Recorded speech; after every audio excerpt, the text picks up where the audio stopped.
Okay. All right, this thing is live.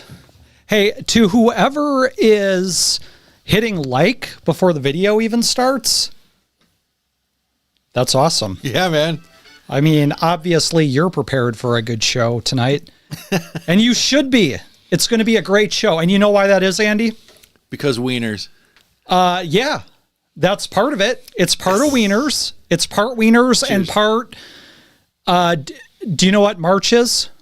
Do you know what the month of March is? So February is Black History Month. Indeed. Chris Rock last week, we did our part just in the nick of time. Yeah, I don't think I brought in anybody who was black. Did I? Last week? I talked about how great their hair is. Right. Like Rastafarian dudes. Yeah. I don't think you did. I don't think I did. I think that's my failure. I got you, fam. So, March, though, is Women's History Month. And I fully intend to celebrate Women's History Month starting today. I plan on celebrating Women's History Month the entire month of March. Sure. But along with that, we have the Wiener Band tournament that we're going to start doing. Wiener Madness, if you will.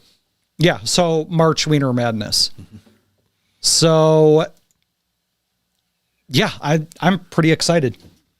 Bracketology, more like penistology. Did you ever start working on a graphic for that? Not yet. Not yet. It's been a busy week since the last time I saw you. I've been working. I've been doing stuff. I've been traveling. I've been whining and dining. When you say and doing stuff, I just assume sitting on Facebook and jerking it to porn. When I'm not When I'm not napping, yeah. Yep. Oh, yeah, napping, too. I forgot to throw that in there. Or watching wrestling. And dude, this weather sucks. I say that every week. It really does. I can't wait until... It's perfect. It's gorgeous. I hate the chilliness.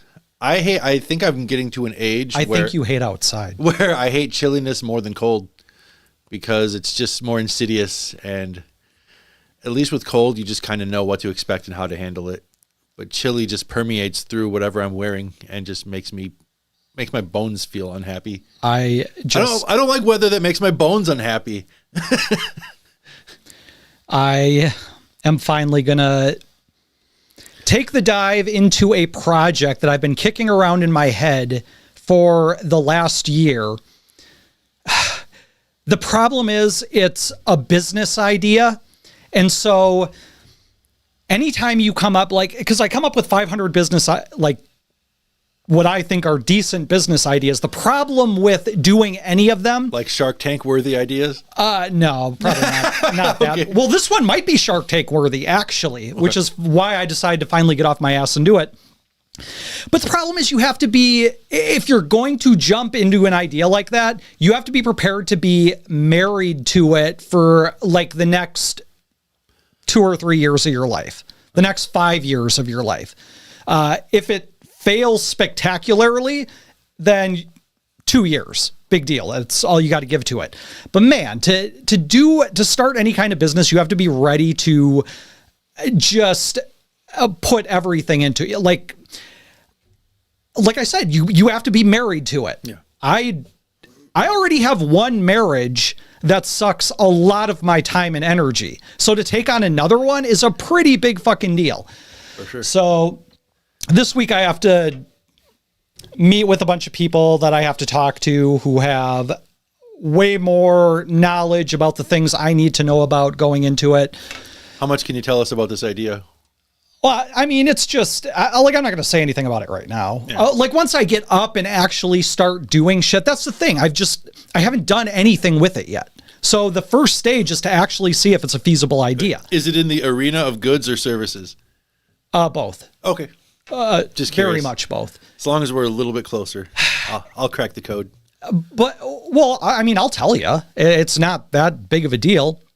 But, yeah, the first part is just sitting down and talking to people who actually know what they're doing as far as this stuff goes. And frankly, I can't believe nobody's thought of this before. But anyway,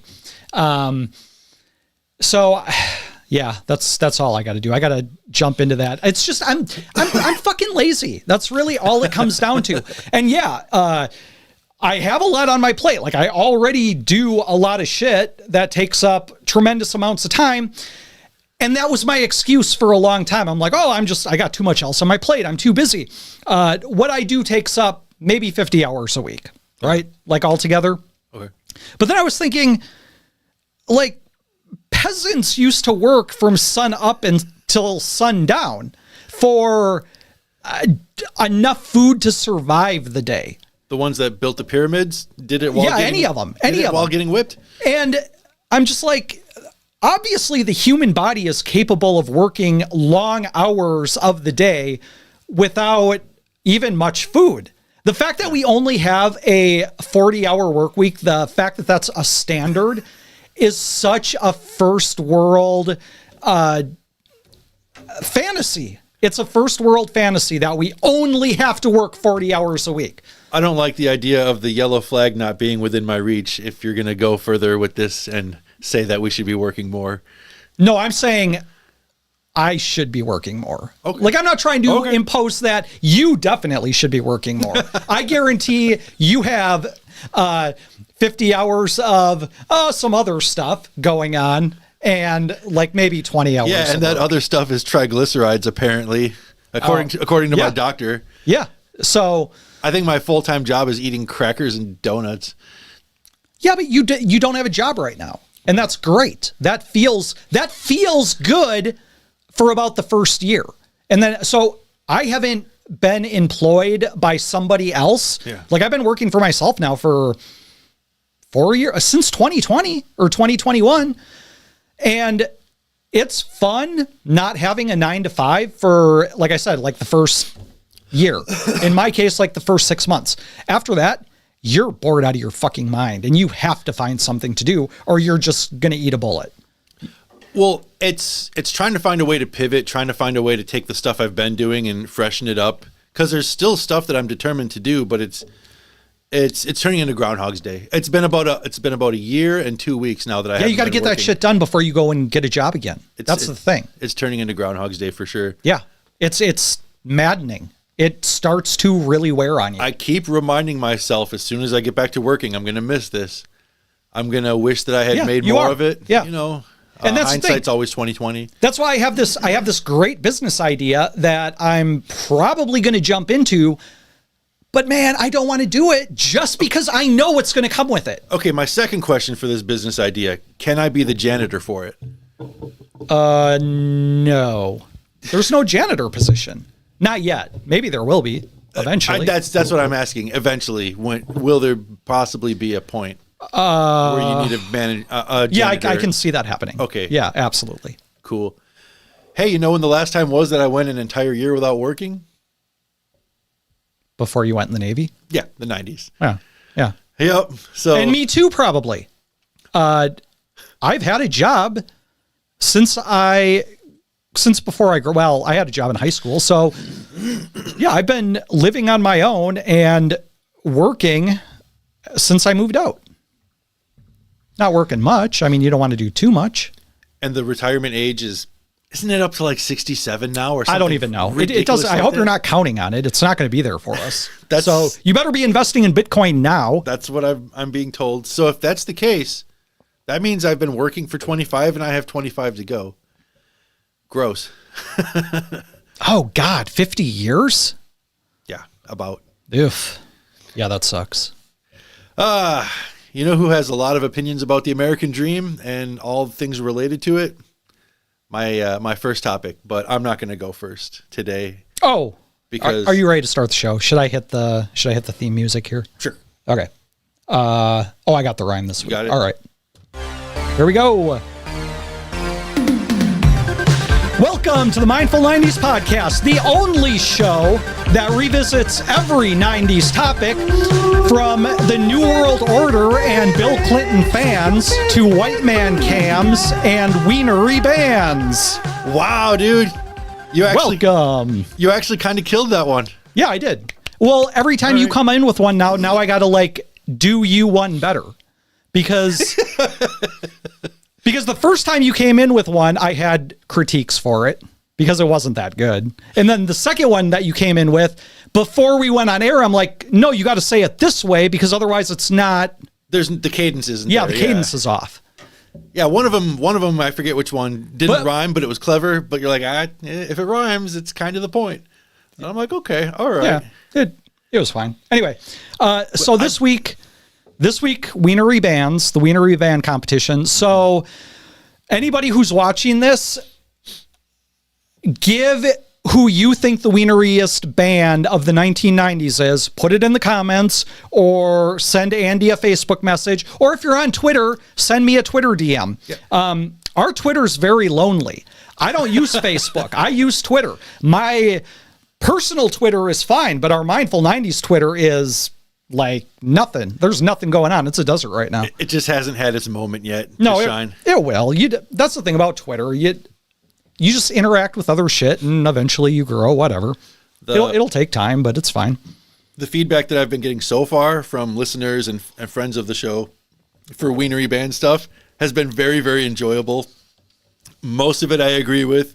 A couple of hot takes that I didn't agree with, but I said, okay, we'll mention it. We'll mention it. You changed my mind about one of the Wienery bands. When you explained it to me. So do you have a list that you're going to go through at the end of the show then? Here's what I've got. I've got a tentative list of the final 8, which would make up the quarterfinals. Okay.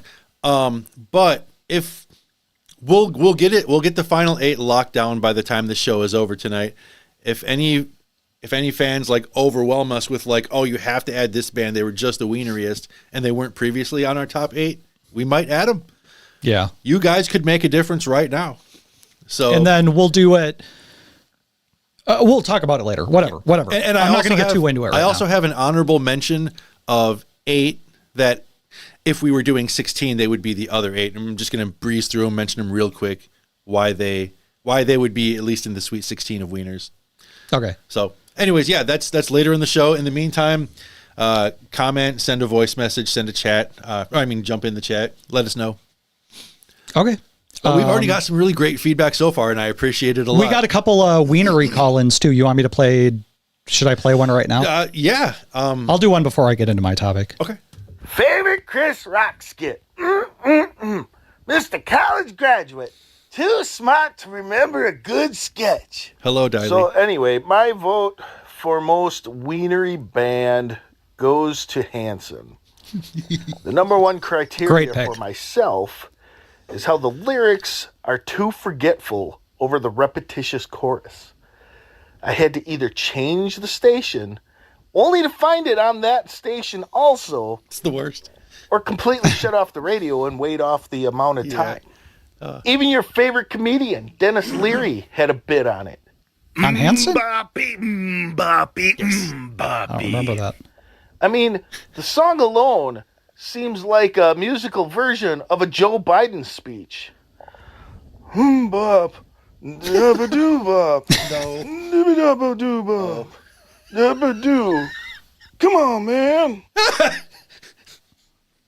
Yeah, that's fair. That's a fair analogy. First of all, Diley, you're fired. Secondly, Dennis Leary was my third favorite comedian, not my favorite. Get it right. And yes, on his Lock and Load special from like 97, he mentioned that his kids were super into Hanson and it was driving him fucking crazy. Very good bit. Very good bit. Okay. Well, so Diley's vote as of right now is Hanson, and he is not the only one. I've gotten that as feedback from some other people. Hanson really is a good pick. They're my contender for taking the crown. There's somebody else that I'm going to vote for. They are top 4 without a doubt. We'll see what happens. Diley mentioned in an offhand comment that when he was telling his fiance about this, we're having a Wienery bands thing, and his pick is Hanson. She's like, "Oh no, you're like breaking my heart," because we did the math. During the peak of Hanson's popularity, she was like preteen, so she was the target audience. Yeah, for sure. Yeah. I can understand that.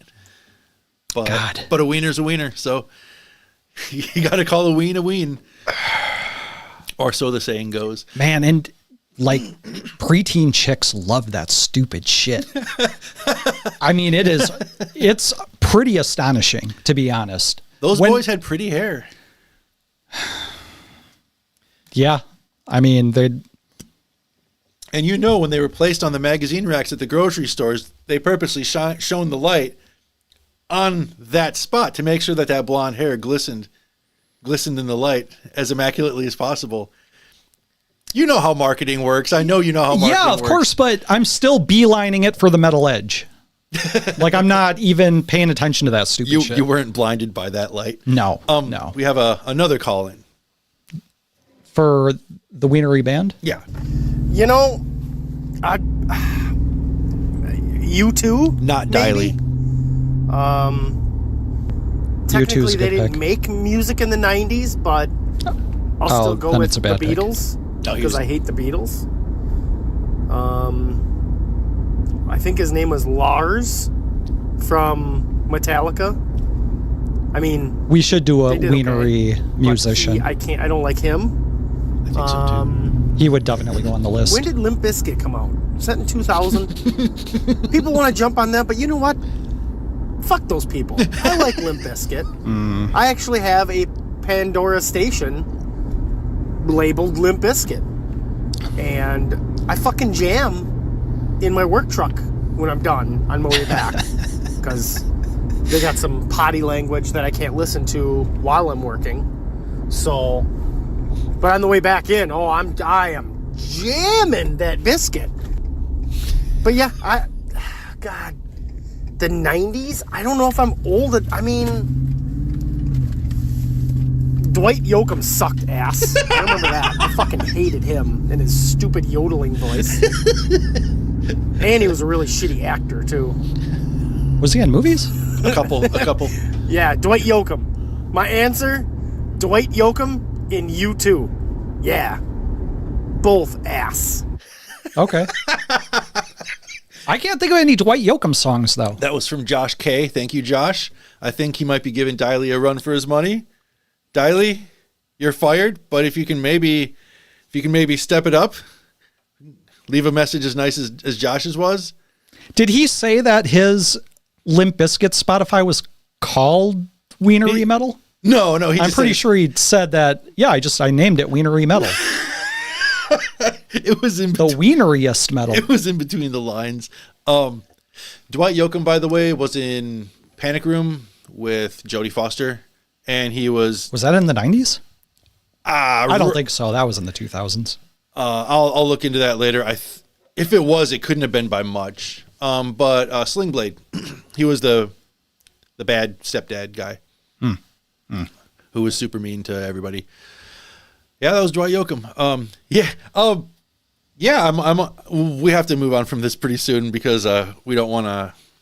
We're saving it for the end of the show, but we might have to eventually do a tournament for most wienery, like individual musician of the 90s. So we can include Lars and we can include Cher and whoever else. Lars was a disappointment. Madonna. He was at the forefront of the whole Napster thing. What a fucking asshole, man. Yep, for sure. And we might have to do one for country. Maybe. I'm not sure. That's way on the back burner, but it could be fun. March is only a year away, so we'll see what happens. You mean for next March? Yeah, in case we wait until then to do it. Okay. But anyways, yeah. Let us know your wiener thoughts. With that. Yeah. Okay. Yep. Think about wieners. Thanks, Diley and Josh, for calling in or for leaving messages. Okay. Like I said, March is Women's History Month, and I am going to celebrate women's history with one of the most famous women of the 90s, Lorena Bobbitt. When you think of the name Lorena Bobbitt, what comes to mind? Weird Al. He sang about her? Yeah. Was it a love song? I hope it was a love song. His parody of that Crash Test Dummy song was called Headline News. And three verses that covered three 90s news topics. And one of them was, I won't go on too long about this, but as a matter of fact, Weird Al played the music video for Headline News on one of his Al TV specials on MTV. And after it was done, get this, he said, one of the few music videos you'll ever see on MTV that contains the word wiener. He was pretty Really? proud. He was pretty proud of that. Yeah. So when he was talking about Lorena Bobbitt, he said wiener. Yes. Yep.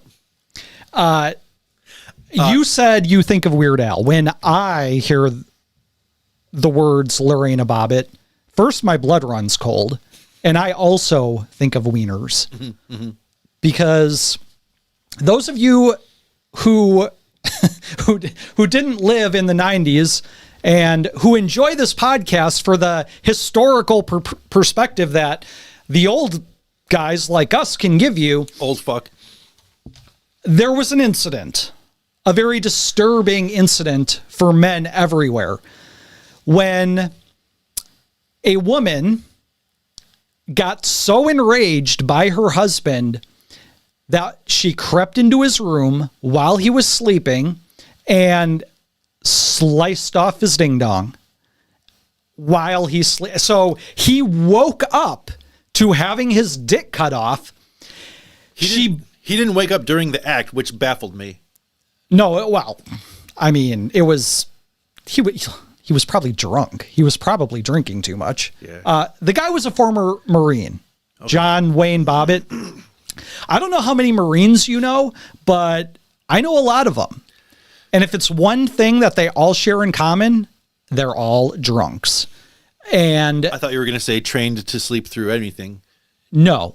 Oh, no. Well, maybe that's why they drink so much, because it helps them sleep through everything. They all drink a lot, and the majority of them are violent. So John Wayne Bobbitt, no different. Okay. So she sneaks in, she cuts off his dinghy, she leaves the house and jumps in the car and goes for a drive with the dinghy in hand, with John Wayne's Bobbitt in her hand. She drives out to the middle of nowhere and she just throws it out the window. Just like it's nothing. Like it's fucking nothing. We're talking about a man's penis here. This is a horrifying story. A man's penis that served our country. Yeah, exactly. The penis of a veteran. And she treated it like dirt.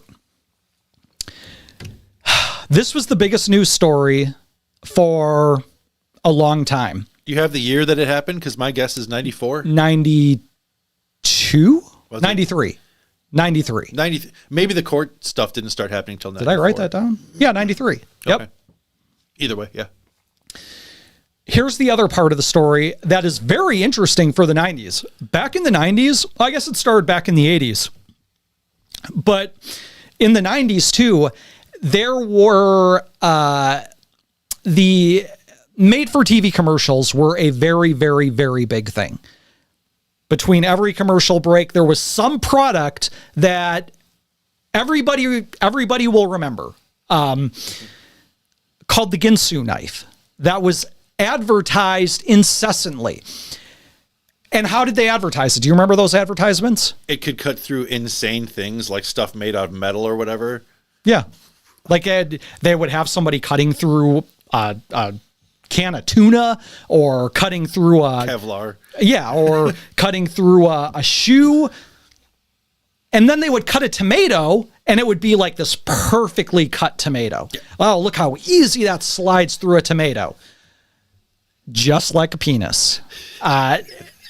This is what she used to cut his dick off. So this is not only an affront to our brave men and women who put their lives on the line, but she used like the most popular brand of knife in America. Ginsu, they should have been plastering this all over the place. This should have been their advertisements on everything, because that's huge. If it happened today, sponsorship would be instant.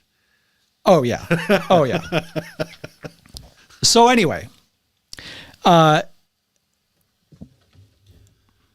I found was an account from John Wayne Bobbitt talking about the incident. I actually queued up a little music here. John Wayne Bobbitt says that when he awoke to discover that his then wife, Lorena Bobbitt, had cut off his penis with a kitchen knife, he tried to remain calm and stop the bleeding. It was a nightmare, Bobbitt told ABC News in an exclusive new interview that was previewed in a new clip. I cleared my thoughts. I applied pressure. I went to wake my friend and tell him to get me to the hospital. This is his Marine training coming into play now.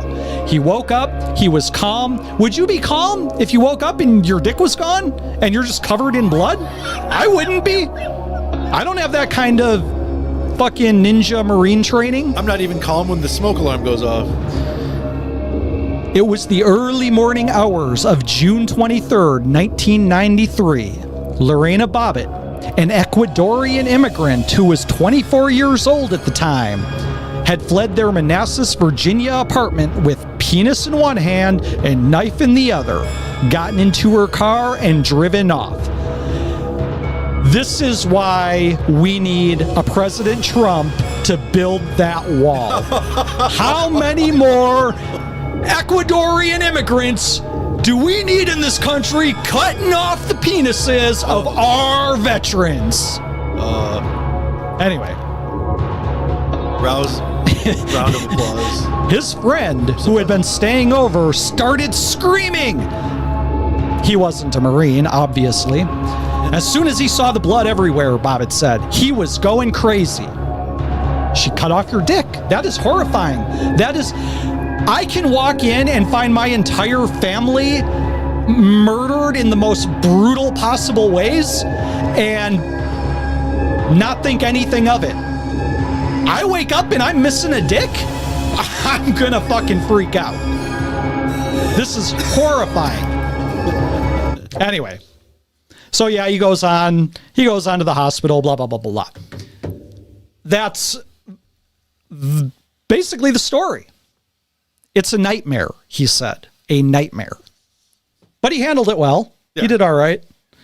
So, like I said, she drove out. It was June. Must have been a nice night.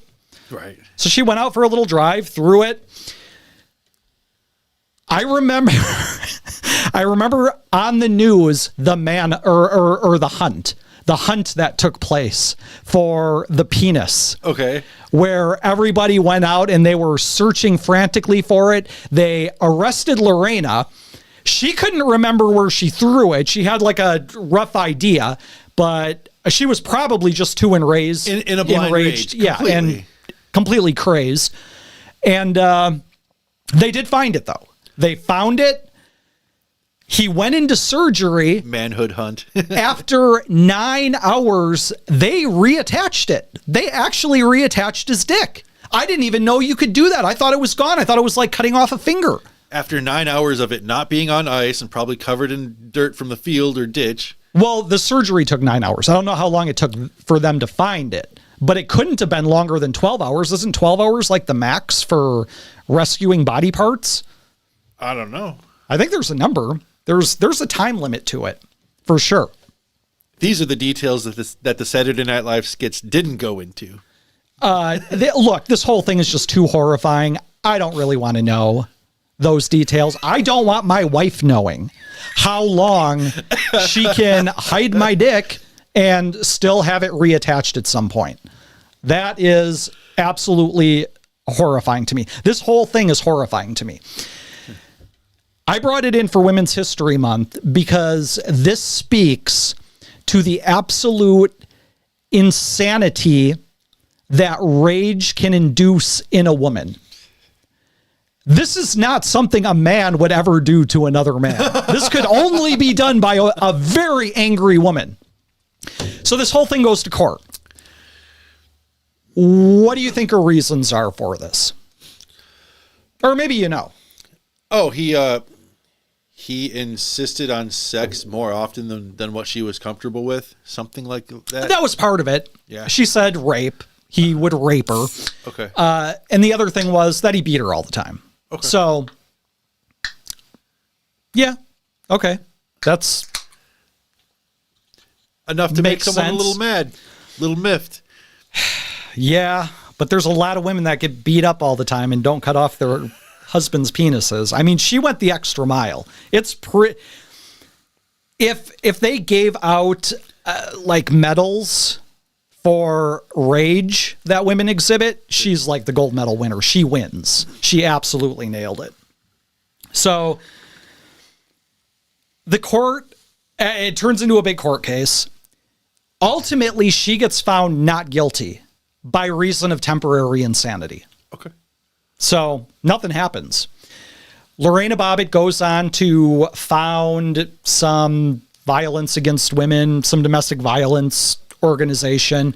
And he went on to do something equally as noble, right? He went on to live his best life in ways that you couldn't possibly imagine. For a man that got his penis cut off, what do you think he's going to do? Porno, of course. With a capital P. P. So they end up getting divorced. In 1995, by the way. This is 2 years after he get his dick cut off. Did divorce proceedings just take that long back then?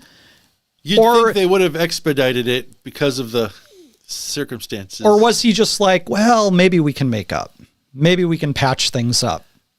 Just like we patched up this dick. I mean, if you can patch up the dick, you can patch up a relationship, right? That's a Valentine. Baby, let's see if we can patch things up. Turn it over just like they patched up this dick. So that's the reason he got into porn, though. That's the reason that the porn industry gave him the big bucks. His dick was famous without anybody having seen it. Yeah, exactly. Yeah. Exactly. So I can honestly say I've never seen his penis, but I've always wondered, like, what does a removed and reattached penis look like?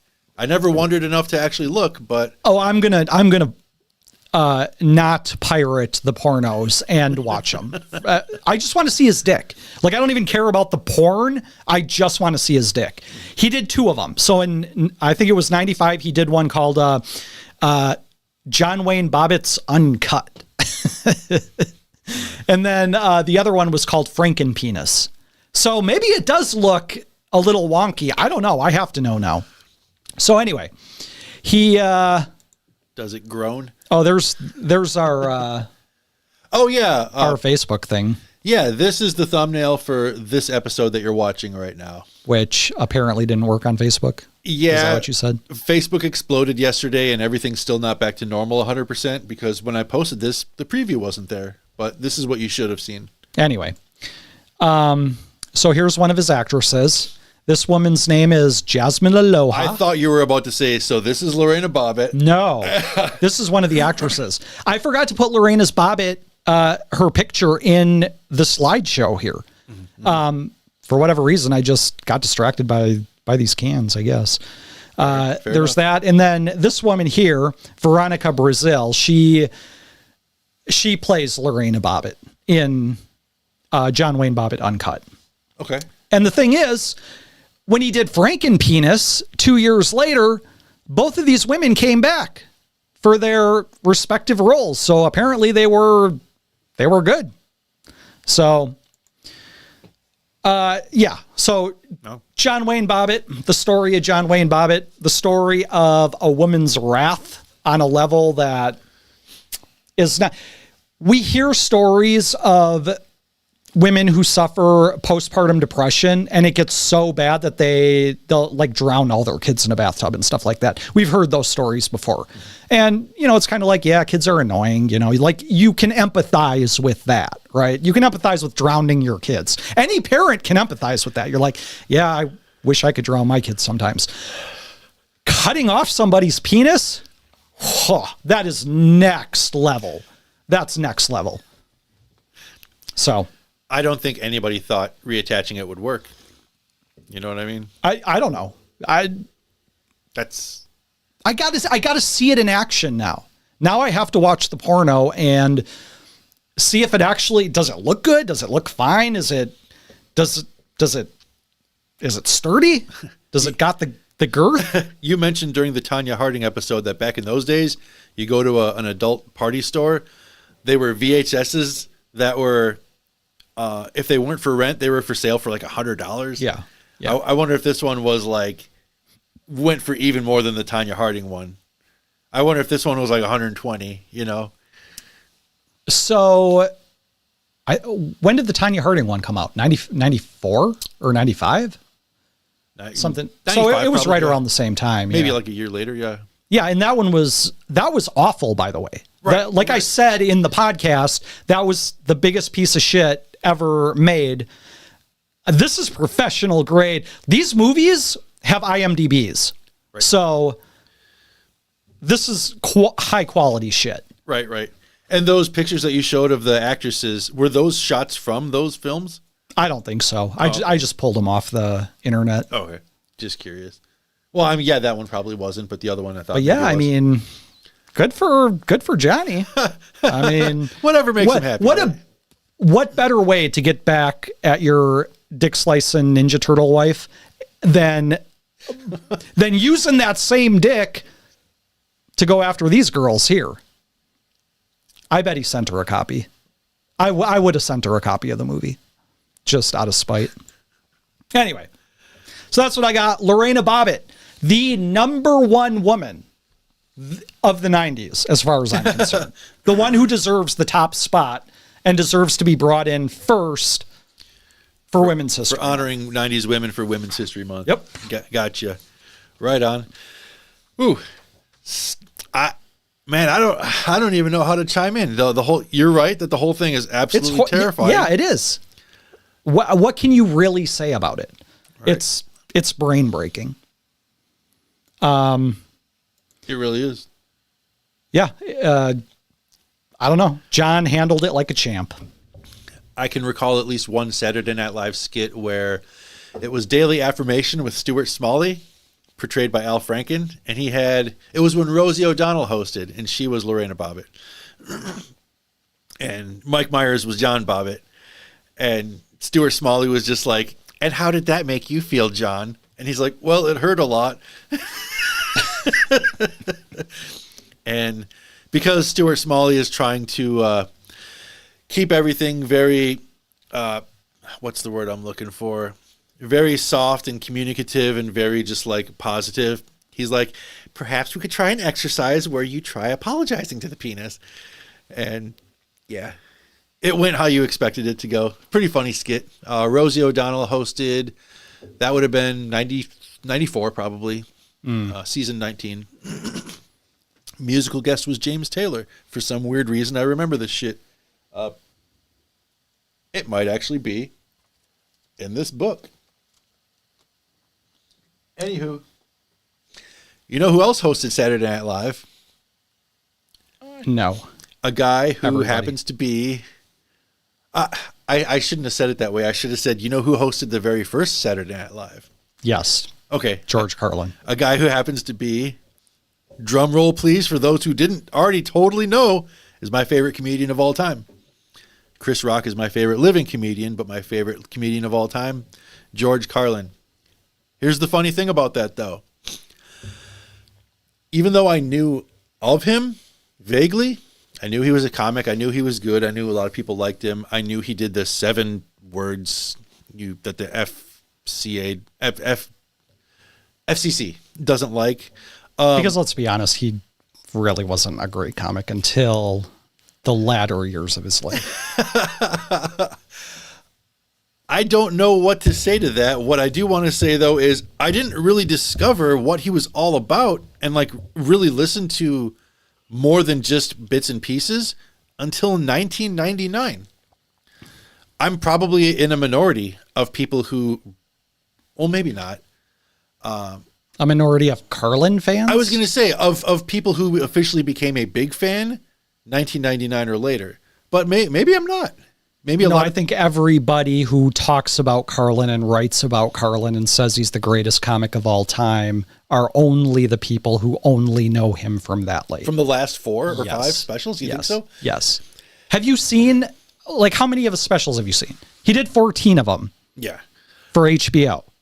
I actually haven't seen a whole crap load of his old stuff. And I know he had a bit called A Place for My Stuff. And it was cheeky and it was amusing and it was a little absurd. And that was all of his entire career. Well, was just this kind of like cutesy jokey. All of his career or all of his career until 99? I would argue even all of his career. I mean, he wasn't exactly cutesy in the last 3 or 4 specials that he did. He was absurd, and he played with words in a way that was kind of pun-like. I think that's where his genius was. Yeah. He was definitely a goober through and through, but in the later parts, he tried being that wise goober. Mm-hmm. So yeah, I didn't discover him until it was like 1999-ish. Somebody in my group of friends just kept talking him up as being just the best thing ever. Carlin's the man. Carlin's the best. And he was just relentless about trying to get me to give him a shot. And I'm like, okay. He's like, if you like Chris Rock and Dennis Leary, you'll like George Carlin. I said, okay. That's a pretty good endorsement. So what happened was I think I just ended up at the mall or Best Buy, and I saw You Are All Diseased as a CD just on sale for $12. And I'm like, that was his first good one. Yeah. You think so? I know so. That's his first actually decent, because all the other ones are just, they're really dated and very unfunny by today's standards. Well, you've seen him on Saturday Night Live. Yeah. Like his whole shtick on Saturday Night Live is not impressive. Not by today's standards, even probably by those standards. And he was probably angry at that point, but he just didn't know how to tap into it in a way that really was lightning in a bottle until later. Because I know that he got in trouble way before 1999 for not paying his taxes. So he was definitely angry. He definitely had that stuff that he wanted to say against religion and politics and all that good stuff and government. But he was always a TV comic before that. Like he was always a guy that he did a lot of like Johnny Carson and things like that. He started out as like a button-down TV comic, and then he turned into then he got like hippie-ish. Yeah, he had his hippie stuff. But yeah, I really should go back and watch. And I've been meaning to do this forever, is just watch all of his stuff chronologically. Well, I only did it because Netflix had it all at one point. And this was like 10 years ago too, so. Yeah.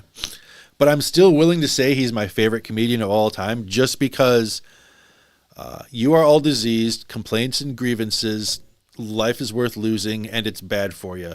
And maybe there is one other one in there, but at least those 4 just turned my brain upside down and made me say, this is the guy. So anyways, going back to what I was saying, I was there at the store. I saw this CD copy of You Are All Diseased. I'm like, all right, I got enough money to buy it. Here goes nothing. And I buy it, and I bring it home, and I'm listening to it. And I'm about halfway into it before I stop and I say, has this guy stopped to take a breath yet? Oh my God. I don't know if I've ever seen or heard a comedian who was on one this much before. He was full speed ahead. Robin Williams was certainly full speed ahead in his own way, but it was probably water bottles that had Coke in them. That's the joke that me and my friends would make when we watched Live on Broadway and Weapons of Mass Destruction. Robin Williams had like 2 wooden stools on stage with him with like an array of more than a dozen bottles of water. And we're like, I bet you each cap is color coded with what drug is in what bottle of water. I wouldn't doubt it. Yeah. That makes sense. That's how I would do it. We were joking, but like also a little bit serious. But now to this day, I'm like, oh no, we weren't joking. We were actually 100% serious. But no, George Carlin was absolutely on one in his CD, You Are All Diseased. Hang on just a second here. He talked about... Are those your notes? Yeah. I knew that there was one particular thing that I wanted to mention as what really caught me. It was a simple joke talking about macho guys, talking about guys who have a lead, follow, or get out of the way mindset. And sometimes you'll see these macho assholes with their t-shirts that say lead, follow, or get out of the way. You know what I do when I see a guy wearing a shirt that says lead, follow, or get out of the way? I obstruct. That's right. I obstruct. And I'm like, I like that. Come to think of it, I do that too. And then he proceeded to talk about, Other absurd ways that he would like for macho men to get into scenarios where they fight and kill each other because he thinks that would be amusing. And I'm like, okay, that's pretty good. What else did he talk about? He talked about germs. He talked about how he doesn't always wash his hands because he thinks it gets to a point where it's overkill. And I'm like, yeah, I absolutely don't wash my hands after I go to the bathroom unless I shit on them as well. Yeah, that's awesome. Yeah, he talked about like swimming in the river and growing up swimming in the Hudson Bay, which was essentially raw sewage. Yeah. He's like, I've got a good immune system because it's gotten a lot of practice because growing up I was tempered in raw shit. I'm like, okay, I mean, he's exaggerating maybe just a teeny weeny bit. It's not. But he brings up some good points to just kind of challenge norms, challenge stuff that has become cultural commonplace, but like maybe we're getting it wrong. And this is why in the Matrix episode, I mentioned to you, people should ask questions more often. George Carlin was just all about asking questions. He's all about talking about how technology, what did he say? He's like, now we've got cell phones that make our pancakes and rub our balls for us. He talks about how technology is kind of making us a little softer and making us not ask as many questions anymore because all the answers are generally at our fingertips. It's a reworded version of what Karl Marx said back in, I don't even fucking know when. The production of too many useful things results in too many useless people. Carlin was taking that and trying to make it funny, and I think he did pretty well. So in the 2000s was when he was just firing on all cylinders with stuff like life is worth losing, it's bad for you, and complaints and grievances. There's just something funny about hearing a guy say, here's another group of people who should be set on fire and thrown screaming from a helicopter. And some of the examples he gives are like people who actually suck, but then sometimes he's like, guy's named Todd. I just think it's a dumb name. He was always against consumerist BS. He was always against leadership BS, like people who abuse it and try to feed you bullshit because that's what America is the best at marketing is bullshit. Well, also in the context too this is all the beginning of the war on terror too, that he's doing all this. True. Yeah. This is all kind of an outgrowth of the anger that was being directed at the administration back in the day. For sure. And after the 90s, he did those 3 specials that I just mentioned. It was a whole lot of critical thinking stuff. He did his bit about the American dream. He did his bit about how the 10 Commandments really just needs to be 1 or 2. Like I said, nobody questions things because there's too much technology. I mentioned that Dennis Leary is my 3rd favorite comedian because he kind of gave me peace of mind because he let me know, hey, I'm not the only guy who's aggravated out of his fucking mind all the time. Chris Rock is my 2nd favorite comedian because he showed me a lot of courage. Like, say the stuff you want to say the way you want to say it and try not to be afraid of what people are going to say in response. He lived that with his stand-up. George Carlin kind of did both of those at the same time. Plus, there just seemed to be a lot of wisdom intertwined with the absurdity. And I'm just like, yeah, this guy is almost like a philosopher. So between the wisdom and the humor and the absurdity and the socio-political commentary and the way he would address religion, all of it just made me say, yes, this is the stuff that I've been thinking for years and years, maybe even decades, but I could never put it as well and as funny as he does.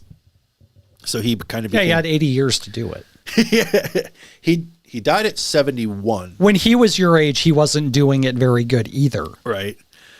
So there's still time for me, you say, or you're saying. Hopefully there's still time for me to... He had already been working at it for 40 years by that time too, though. This podcast is work.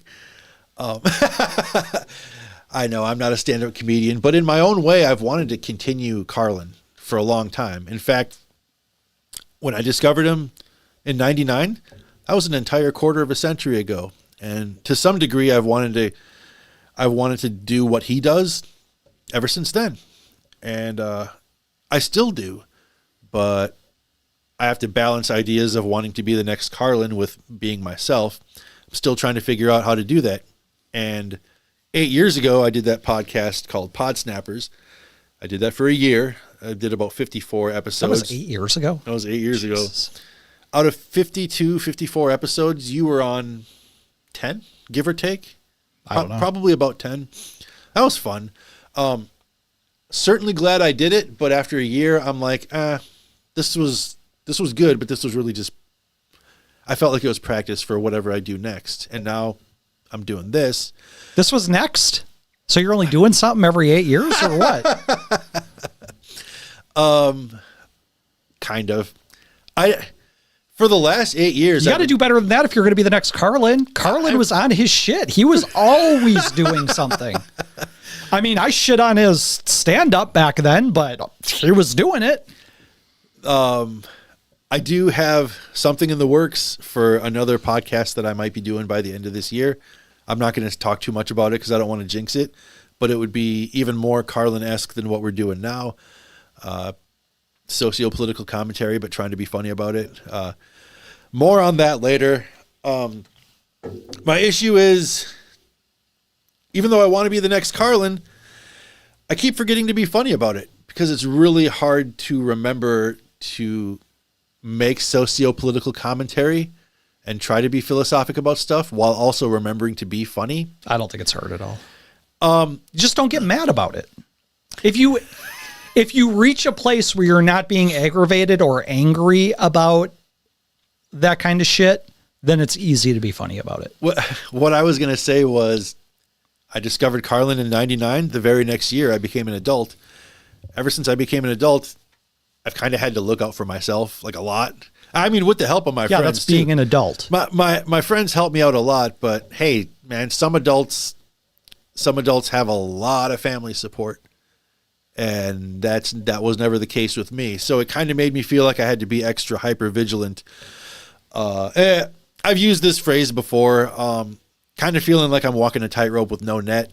So when you're doing that, that's a lot of focus that isn't available for other things like remembering to be funny. So I try to be funny when I can, but it's difficult when you've got a lot on your mind and you're hyper vigilant and worried.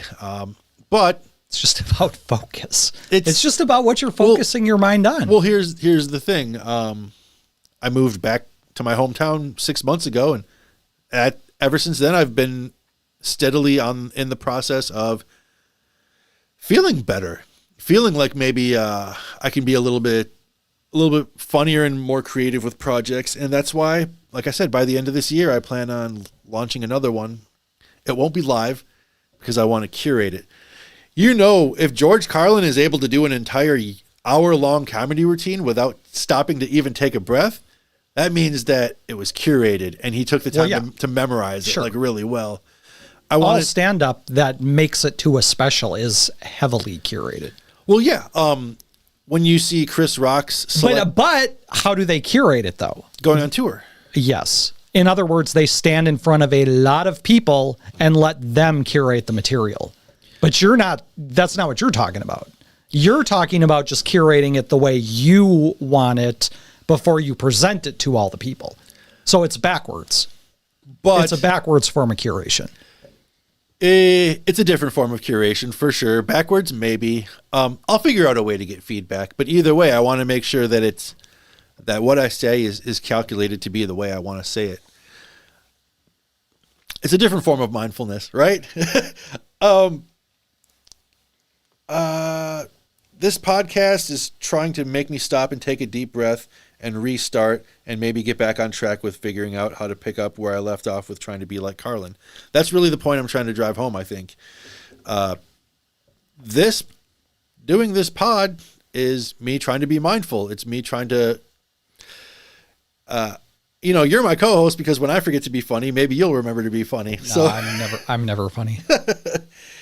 And, yeah, it's all about mindfulness, where mindfulness and humor intersect. What's your favorite Carlin bit? Like, what pops into your head is just like immediately the funniest thing Can I make you ever did? An earth-shattering confession to you? like a major earth-shattering confession. Oh boy, here we go. I'm not a big Carlin fan. I mean, I'm just not. I know, like I said, he makes it on all of the top 5 greatest comics of all time. He's always number 2 next to Richard Pryor. Yeah. And I think a lot of that just has to do with his longevity, though, to be honest.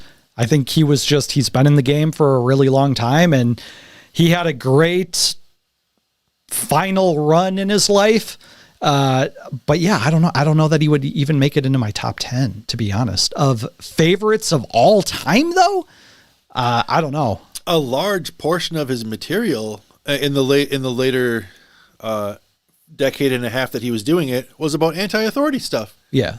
And taking him down a peg, not taking him seriously. But there was a lot of comics that were doing the same thing that just didn't get the recognition, the same kinds of recognition that Carlin did. And frankly, there were a lot of comedians at the same time. You know what? Doing it better? Is that what you were going to say? Doing it better? Yes, doing it better. Doing it better, doing it edgier. And you know what? It never really, because I never got the Carlin thing. I'm like, yeah, he's a good comic. He's definitely one of the greats, of course. He would go into the Comedy Hall of Fame for sure. But I never understood why I didn't have such a boner for Carlin that so many other people did. And Sam Hyde put it perfectly. He said that Carlin is a fedora. He's just a fedora, like a Reddit comic. Like, his comedy is the kind of stuff you would find in a Reddit thread. You think so? Yeah. And I'm just like, you know what? That's actually exactly where I would put him. I think that's the way you view his comedy if you're an edgelord looking for edgy comedy. Well, no, see, here's what it comes down to me. Like, I'm not looking for a message. I'm not looking for anything. Okay, looking for a laugh. You're looking for a laugh. That's all there is to it. And if it comes down to people who are just making me laugh, Carlin's not even going to be in my top 50. Yeah. Because now the list is populated by people who, like the South Park writers or the Simpsons people, or I used to work with this Mexican dude at UPS who was fucking hilarious. And like every night that I ended up working with him, there was at least one time during the night that I literally had tears running out of my eyes. So he would be on this list. You still keep in touch with him? No, I have no idea what happened to him. I haven't been there for almost 20 years now. It's been a long time. And there was no social media back then. There wasn't. So yeah, I mean, that's what it comes out. Like, I like him. I appreciate him. Like I said, I like the last 4 or 5 specials, whatever that he did. I thought they were amusing. I thought they were fun, but they were more cutesy to me than, like, he got cute. Like you said, he did a lot of wordplay. That was his thing. And that's what he's always done. But to me, it's just kind of like a cute little project. It's not necessarily, it's not something that's going to make me die laughing. Yeah. Like so many other comics have. Like I would put Doug Stanhope ahead of Carlin in that regard. Yeah. As far as the people who are making fun of the Bush regime at the time, or the war on terror, or making fun of religion, or any of that shit. Yeah, Carlin, he's fine for what he does, but yeah. Well, I mean, I think Carlin takes the different approaches to what you're trying to make fans feel. Have the aha moments as well as having the laughs, and just the different spectrums of everything on the spectrum of what a comedian is trying to make a listener feel. I feel like he covers it all pretty well. I know what it is. But you might only be looking for certain No, pockets. I know exactly what it is. He came up at a time when comedy was all about mass media acceptance or mass adoption. And that's what he played to even in the final days of his life. He was playing to the larger audience. He was playing to Kevin Hart's audience. Those are the people that he was going for. And other comics that I like more weren't playing that game. Yeah. These were the people that had walkouts during their shows because they would get so enraged. So that is really what the difference was. Carlin knew how to play the mass media game because he had been doing that his entire life. Yeah, but what are you saying with that statement? That he was safer, or he was just more refined with his delivery? Well, both. You got to be both. You still have to be up there entertaining to all of those people. I don't think he was so safe that he wasn't still stinging, but What do you think is his most stinging bit? Oh, geez. Oh, that's putting me on the spot. Yeah, it is. Well, Carlin's your favorite comedian. You should have that like locked and loaded. Well, I know that my favorite, just like, oh my God bit is, the American Dream one where he mentions they being the oligarchy, the ones who kind of own us, they don't want a society full of kids who graduate high school and are good critical thinkers who are ready to take on the world. What the oligarchy and what the people who control us want is people who are just smart enough to run the machines and do the paperwork and just passive enough to be obedient and accept passively accept that the system sucks and that they got thrown overboard decades ago. So a lot of the same stuff Alex Jones and people like that talk about too. Sure. Stinging, the most stinging? I don't know. That's a good question. I mean, I guess I've never heard anything from Carlin that makes me groan, where I'm like, oh God, that's brilliant, but it hurts. You know what I'm saying? I've never heard a bit from Carlin that did that to me. His suicide joke took me to a pretty dark place. Going through the suicide jokes are fun. You just gotta.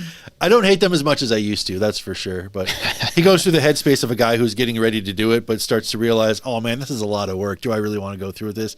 You got to find a rope. You got to make a note, like all that stuff. Yeah, he's not wrong. It's a lot of work. It's a lot of work to do anything. Maybe a whole lot of why I love Carlin is because it was the right place, right thing, right time type of thing. No, I think that's probably it. But I still feel like even so, but he still said a lot of stuff too that I think probably got people thinking in a new direction. Because like I said, he was, like Kevin Hart level, where getting to those types of people, you know what I'm saying? Kevin Hart doesn't make you think about anything at all, right? George Carlin at least tried to make people think about shit. Okay, yeah. Let us know what you think. Was George Carlin the man? Was George Carlin edgy as he is hailed to be? He's definitely not. I never understood that. I don't know. I don't get that about him. Because like I said, even when, like, if he was doing the shit that he was doing in like the 2000s, if he was doing that shit on Saturday Night Live, then, oh God, that would have been amazing. Yeah. And he would definitely. I'll fully agree with that. Yeah. But I mean, as far as like edgy, like fucking Bill Hicks and Sam Kinison and guys like that were just those guys were doing it 15 years before he even came on the scene. So, or who was the guy that I'm sorry, 15 years before Carlin did like his best work, what we would consider his best work. Lenny Bruce too. Yeah, but even Lenny Bruce he's not funny by today's standards. Yeah. But he definitely deserved, but even Lenny Bruce had some jokes where I'm just like, that is fucking hilarious. But you don't watch it like you watch other stand-up comics because it was pretty much a brand new thing at the time. Lenny Bruce gets credit because he got fucking arrested and blackballed all the time because of his comedy. Yeah. George Carlin never, ever, ever went through that. He got arrested when performing at Summerfest because you know that story? No. Summerfest in Milwaukee. He was doing the 7 words. He got arrested with Lenny Bruce. I didn't know that. One of the times Lenny Bruce got arrested, George Carlin was at that show and the cops wanted to see his ID and Carlin basically told them to go fuck themselves. So Carlin gets a lot of credit for his anti-authoritarian shit. I mean, don't get me wrong. So at Summerfest in Milwaukee, it's a bunch of different stages outdoors that are all X number of yards away from each other. George Carlin was performing his Words You Can't Say on Air live in an open area where families were there with their kids. Oh, jeez. As they're walking past, they heard some of it in passing. Fuck off, you people with your families. Yep. So the cops were called, of course. Of course. They couldn't just about face and walk the other way. Nope. Or just ignore it. Or stop trying to raise your kids to be little fucking wieners and let them hear some bad words. Who cares? Yeah. I was never one of those people with my kid. Holy shit. I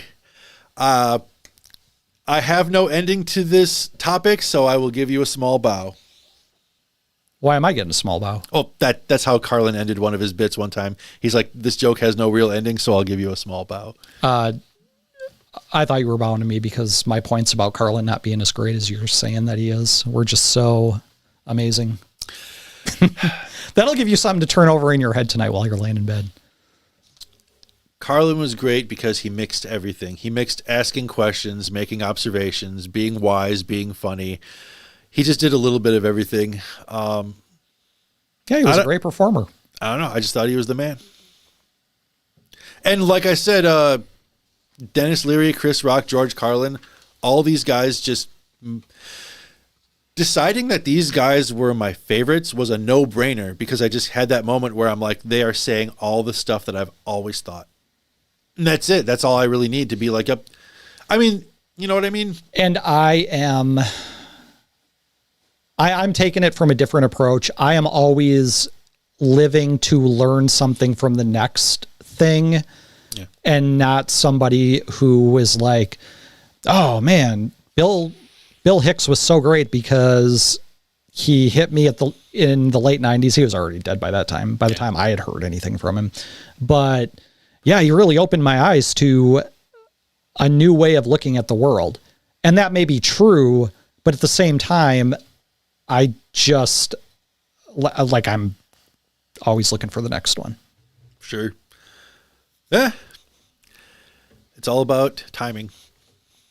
I'll just stop there because it's time for another topic. It's time to continue with Women's History Month. That's what it's really time for. Yeah. Absolutely. I can't believe you didn't bring in any women. Do you hate women? This isn't about me. This is about women and your topic. So yeah, well, I mean, I want to give women their due. Sure. So the next one that I brought in, I really do need to work on hating women less. Hating them less? Yeah. What? Why? If you let your guard down, she'll chop off your dick. What have we learned tonight?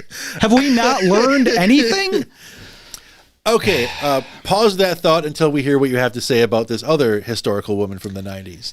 And then we'll reconvene. Tell me what comes to mind. It'll be the same question I asked about Lorena Bobbitt. I was not expecting Weird Al. Well, no. If I would have thought about it for 2 seconds, of course your answer was going to be Weird Al. But Saturday Night Live skits was a close second. I'll give you that. Yeah, I would have thought like Saturday Night Live skits. I didn't even know Weird Al did a song about Lorena Bobbitt. Okay. Whatever. So my next person is Sinead O'Connor. What do you know about Sinead O'Connor? Oh, Irish singer, had a great voice, had at least one big hit song on the radio in the 90s, which was originally written by and performed by Prince. Nothing Compares to You. Wait, she didn't even write that song? Oh, you didn't know that? That's not even her song? Yep, it's a Prince song. How it got from him to be... I brought in Sinead O'Connor to shit on her, and now you're just giving me more ammo here. All right, yeah, keep going.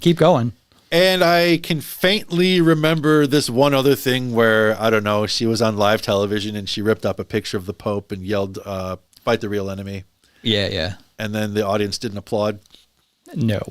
No, they did not. Yep. So those are the two things that I know about Sinead O'Connor. That dumb song and ripping the picture of the Pope on Saturday Night Live. Now, like I said before in other podcasts, in our family, we watch Saturday Night Live every Saturday night. It was just a thing that we did. You were raised right. Yes. So I absolutely remember the episode where she ripped up the Pope. And I thought, I'm just a kid. I don't really know what's going on. I'm not Catholic, though. So I didn't even understand what she was doing at all. I had no idea that ripping up a picture of the Pope is such a big thing among Catholics. A bigger deal than saying the F word at Summerfest if you're George Carlin. Yeah, it is. It really is. People apparently freaked out about it. On Saturday Night Live, nobody had the courage. Like, you're telling me there wasn't one Lutheran in that audience that was like, fuck yeah, yeah, get him. Really? Nobody. It was just dead silence. Yeah, it was. Yep. And by the way, she got kicked off of Saturday Night Live. Or was it just Saturday Night Live? I think she was banned from NBC entirely because of that. If there was enough hate mail, which I'm sure there was. Yeah, I'm sure there was. Then yeah, probably. So anyway, yeah, the only two things I know about Sinead, and that she was bald. I guess I could have put a third thing on there because that's all I remember seeing too as a kid. So what makes Sinead O'Connor such an interesting person? Really nothing. There's really literally nothing that makes her an interesting person. All she was just angry all the time. She was always pissed off. I only know those two things about her from the 90s.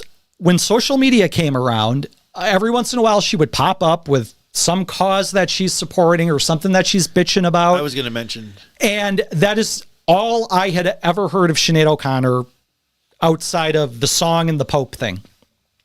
And even then, she would pop up into my social media feed somehow or another. And I would just be like, who fucking cares? Yeah. You know, whatever.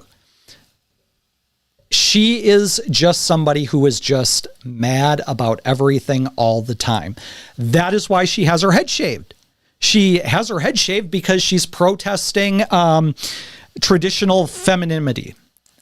Okay. And the thing is, I don't care about any of that. Like, I don't care about her protests. That's fine if that's what she wants to do. The thing is, I dated so many girls like this back in the 90s. And that's where this hurts the most, because here's somebody who comes along and does something cool. She has like this big radio hit that just blasts her into superstardom. That's fine. Like, I wish that for everybody. I wish everybody could just get rich on doing some dumb shit. And like, just getting rich doing something that dumb. Like, there's nothing really good about that song, but she still became a superstar because of it. Yeah. And I wish that for everybody. The other thing was ripping up the picture of the Pope, which even as a kid, I'm like, well, that's cool. You know, it pissed everybody off. And that's, you know, it takes some balls to get up there and do that. Cool. Great. But then when you make your whole life about just trying to stamp out every little perceived slight and like oppression, and, you know, everything is racism or genocide, or, you know what she is? She is the very beginning of the kind of cancel culture, woke culture that came about in the later 2010s. You think she's like the grandma of it? I think she's the grandma of that. So going back to girls that I dated like this, they were all cool in the sense that they were anti-authoritarian, and they'll rip up a picture of the Pope. It means nothing to them. You know, who gives a shit? Right. But at the same time, they have these like bipolar tendencies that just set them. And I think she was diagnosed with that at one point, or at least she said that's what she had. But she has like all of this mental trauma and baggage associated with just everything in her life. Literally everything in her life just has to be an act of protest, to the point that it becomes just tiresome. It's just so insufferable. And like, a lot of things are pretty cool about it. You know where she got the picture of the Pope? I do not. She hated her mom. Okay, she absolutely despised this woman, and her siblings also did, by the way. They got beat relentlessly, but again, they're Irish. I mean, come on, what do you expect? Even the American Irish over here, you get beat sometimes, a lot of times. She grew up absolutely resenting her mom, hating the Catholic Church, because I think she went to a Catholic school at one point. But this is cool. This is a really cool thing she did, I think. When her mom died, she went in to start cleaning out the house.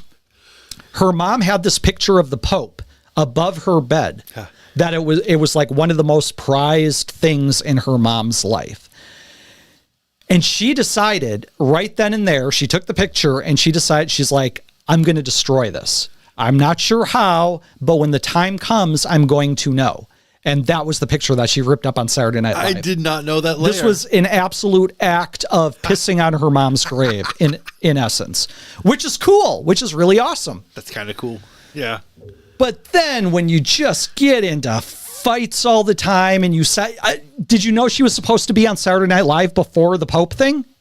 And she refused to be because Andrew Dice Clay was hosting that episode. Okay. That's the kind of insufferable fucking bullshit I cannot stand. The guy is an artist like her.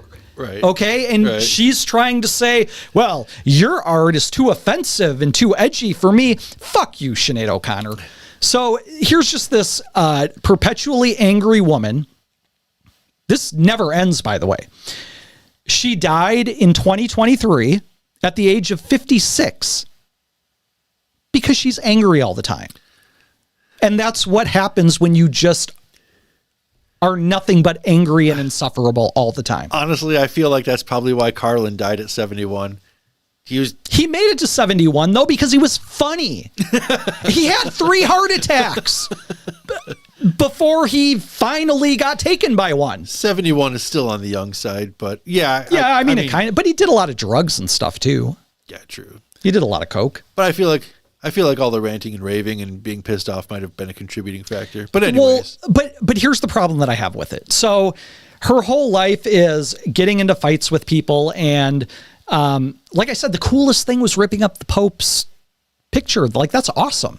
And of course, everybody got pissed off. She got booed at some Bob Dylan event. And like even Madonna came out. Fucking Madonna. Oh, suddenly she's all righteous now and she's condemning ripping up a picture of the Pope. Oh, Jesus. Yeah, fuck off, Madonna. Seriously. I hope she didn't take the opinions of Bob Dylan fans to heart too much. Who knows? I happen to think Bob Dylan sucks balls, but whatever. Well, so does she. So it's fitting that she's at a tribute concert for him. So there's a whole laundry list of things that she's constantly just going on about. And none of it is interesting. None of it is funny. And that's the worst way to try and get your cause out there to people.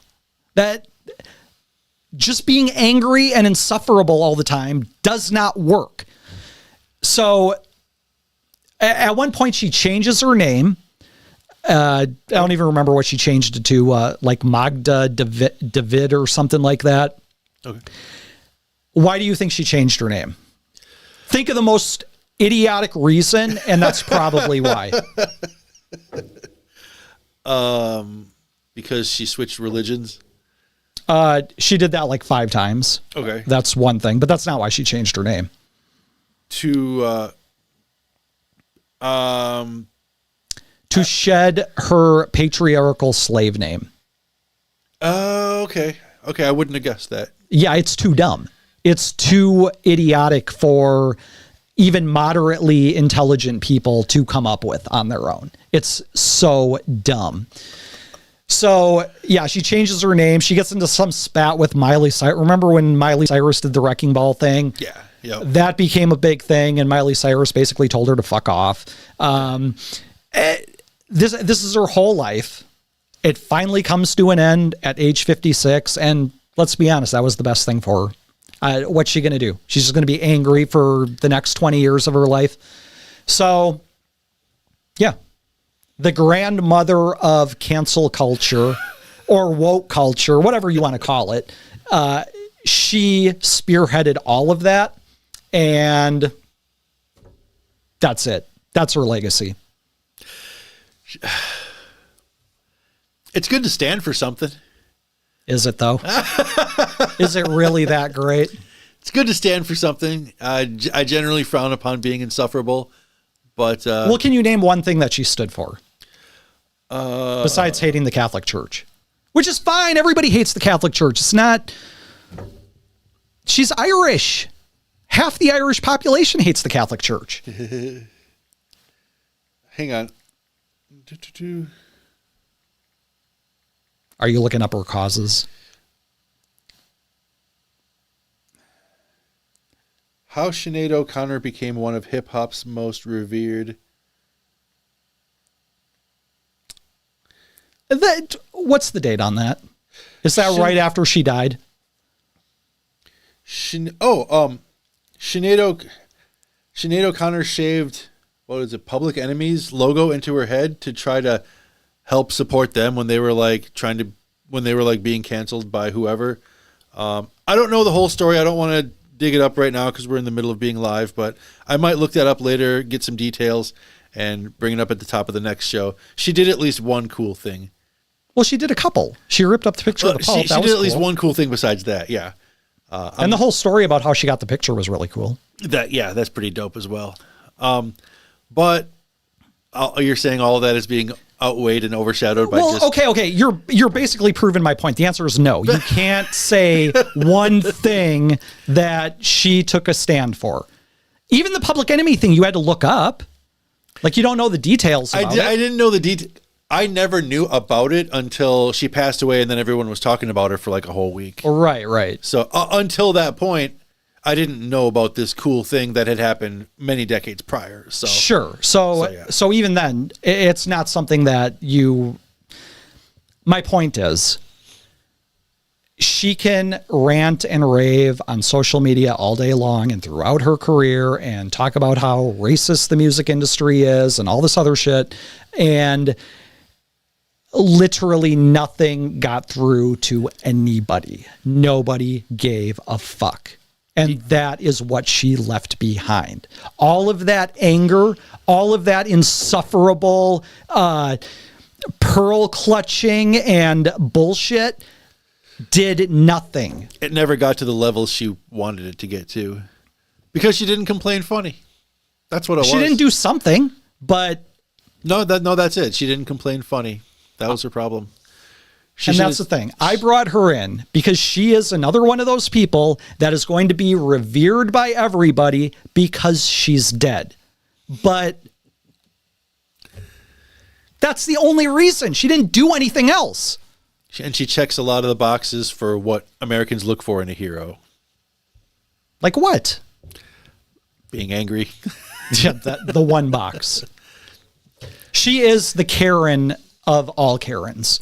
She is a celestial Karen now, and she should be made a god for the most insufferable people on earth. They should build an altar to her and sacrifice humor and goodness and logic and everything good.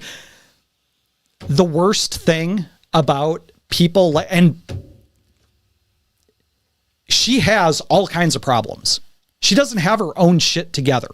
And yet she's going to presume to go out there and fix all the world's problems. Come on. That drives me. We all know people like this, by the way. Yeah. Right? We all know these perpetual protesters who can't even get their own lives together. Contrarian malcontent, but not the good kind. Not the entertaining kind. I mean, I told a guy one time, I'm like, hey, maybe fucking pay your rent before you get bent out of shape about what's going on in Ukraine. How about start with your fucking life?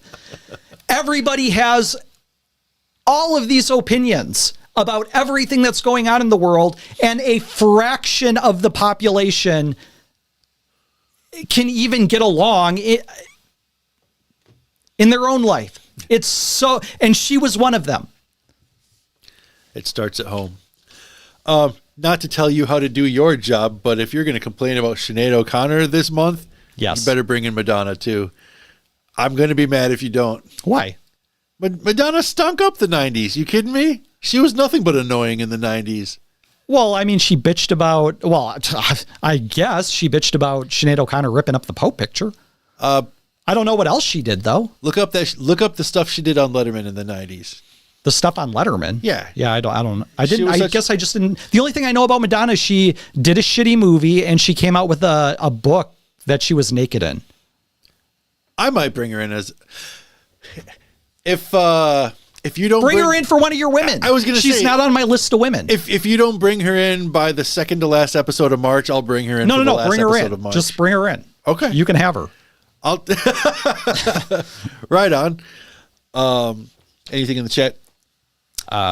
Let's check. Okay, we got chats. Here we go. We'll take a break. I'm done with Sinead O'Connor, by the way, so we can get into wienery bands after this. Okay. I just wanted to rant and rave about how she drives me fucking nuts, and people like her. You plead a decent case for why she was like kind of the grandma of Karens and SJWs. So. Oh, yeah, for sure. Okay. Alicia, I saw George Carlin in 2003 with Bob Saget, I think. You saw him before he died? That's... Good Lord. Lucky. That's a lot of status. You get a lot of status points for that. That's the biggest merit badge on anybody's sash. Yeah, because he's dead. There's nothing left. You can't go and see him anymore. And he was awesome. Anyways. Okay. Abishua, I'm not the biggest Carlin fan either. His deliveries are less joke-like and more like lectures. Yes. Here is somebody who is a millennial who did not grow up with any kind of reverence for Carlin whatsoever. And he can look at Carlin for what he is. He's a lecturer. He's an amusing lecturer. But does he not fall under the umbrella of comedian still? I mean, yeah, of course he does. Yeah. If he wasn't a comedian for you, that's fine. But he was still good. No, he is a comedian. Yeah. But no, that's a fair point. No, my only point is that the fact that his stuff is lecture-like. Well, comedy is also very subjective. And I'm saying for me personally, I see a guy who is on every single top 3 list that ever comes out. It's George Carlin. For me personally, he won't even make the top 10. Possibly not even the top 20. I would have to think about it. I think he would be in the top 20, but I don't know. I would have to think. You're saying George Carlin is the Nirvana of comedians. No, because he's not boring and insufferable like Nirvana is. Next chat, please. Alicia, I agree with that, Bishu. When I saw him, he was definitely lecture-like. His delivery was angrier than his early stuff. So maybe you were blessed to miss some of his stuff. Maybe by the time you went and saw him, he would just be like ranting and raving, and there wouldn't be any jokes at all. Or maybe you would mistake them for jokes. Maybe some people think lectures are funny. Anyways. Some lectures are pretty funny. All right. So. Andy doesn't hate women. I saw him with one this morning.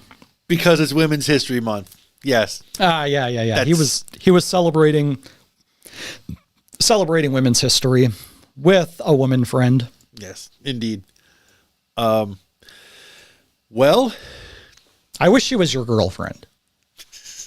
I wish you had a girlfriend that you brought there.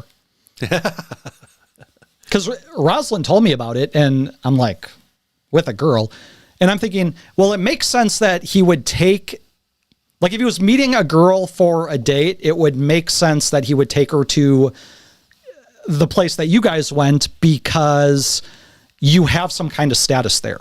Like some of the workers would recognize you, and that would give you some kind of swag with the lady that you're with. So it makes sense that you would do that. Yeah. But... well, that's good to know for some other time. Yeah, if you need any more tips, just ask. And of course, like Rosalind thought that maybe you were just bringing in some date or something. And I was like, Andy with a girl? And I'm like, it must be some Facebook chick. Yeah. My first question I asked was like, how fat is she? Nah, I'm joking. She's just my friend who I'm sure is awesome and smart enough to think that George Carlin rules. Anywho, well, we can get her on the podcast sometime. Yeah, maybe. If she's down. Okay, anyway. Okay, Wiener bands. Back to Wiener Madness. All right, man. Well, Wiener Madness begins. What should I do first? Should I read some of the feedback that we've gotten from fans, or should I do the top 8 as I have it listed first? Save that. Save that? Yeah, just do some of the feedback. What are some of the things that people want to see on the list? Well, Alicia, who was just in the chat, she said Len, the band that sings Steal My Sunshine. I've never heard another song by Len other than If You Steal My Sunshine. But just that one song was pretty wienery, so if the rest of their songs sounded like that, I'm sure they did. They're worth mentioning as a very wienery 90s band for sure. Okay, well, we talked about wienery musicians like Lars Ulrich. Yeah. We could just do another one for like wienery songs. Like, what's the wieneriest song of the 90s? I think we can definitely do that. That would be a pretty big one, though. I've been giving that some thought, and we're going to put a pin into that and come back to it later, for sure. Jared O says Primus, and he says he'll die on that hill. He just left it at that. I mean, yeah, it's a bold take. It's not a bad take. No, because it's one of those, because everybody likes Primus. And that's the problem when you're taking that contrary of a view. When you're going against the masses like that, you better be sure of yourself. And so I'm glad he's willing to die on that hill. Because Primus fans will kill him on that hill. They'll bury him on that hill. No, you're not wrong. Yeah, for sure. Because Primus fans are the same kinds of fans who like Tool and Mr. Bungle, and they're fanatic.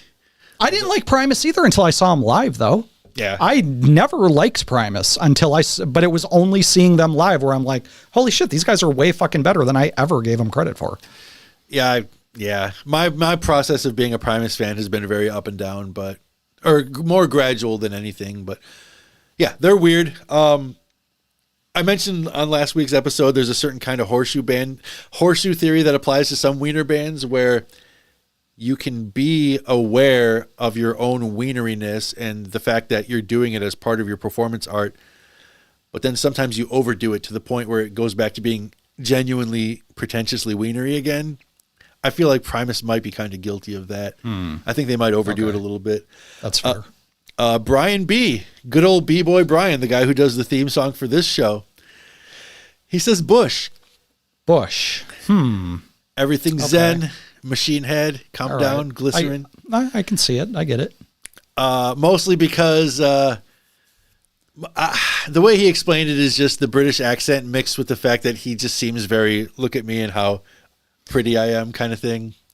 They were definitely there only to capitalize on the grunge sound. That is they were musicians who did not have their own souls. And so they were just playing off what was popular at the time. That definitely came through on them. And the lead singer was big on taking his shirt off a lot. So he should be, though. I mean, if you got that shit, show it off. Why not? Also, he dated Gwen Stefani. Yeah, he did. I want to say they had kids together. What? I think they had kids together. Really? She's married to a country singer that she hooked up with on The Voice. Oh, now I'm forgetting his name. Dang it. Not Brantley Gilbert, but one of those guys.